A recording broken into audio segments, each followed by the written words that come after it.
आज 14 जुलैला रविवारी सकाळी 8 वाजेपासून लहान मुलांच्या वृक्षदिंडीपासून या ठिकाणी सुरुवात झाली। आपण रस्ता बघत आहात। या ठिकाणी व्यावसायिक संघटना संपूर्ण हिरिरीने सहभाग नोंदवत आहेत।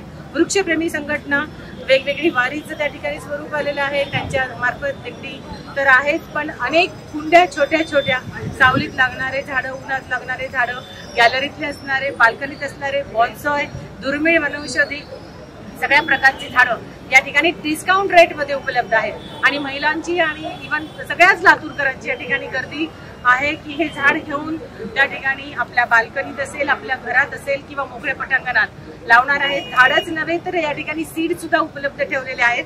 छोटे छोटे दुर्मिळ सीड्स या ठिकाणी आपल्याला बघायला मिळणार आहेत।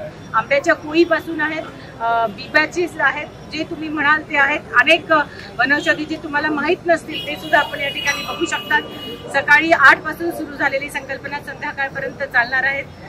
सर्वांनी या ठिकाणी परिश्रम घेतले आहेत। आता मला वाटतं आव्हान आहे लातूरकरांना, इथलं प्रत्येक झाड आपण आपल्या घरी घेऊन जा आणि या झाडाचा वसा संपूर्ण पुढच्या पिढीसाठी द्या। ऑक्सिजन बँक ही लातूरच राहील आणि त्या ठिकाणी पुढच्या वेळेस माझं लातूर हरित लातूर म्हणजे हरित लातूरची संकल्पना थ्रू प्रत्येक घर आणि कॉरिडॉर मार्फत आपण पूर्ण करणार आहोत। मी सगळ्यांना भरभरून या ठिकाणी म्हणजे अभिनंदन करते आणि प्रशासनामार्फत ऋण सुद्धा व्यक्त करते की एक चांगल्या नोबल कामासाठी आपण प्रत्येक जण या ठिकाणी योगदान देत आहात।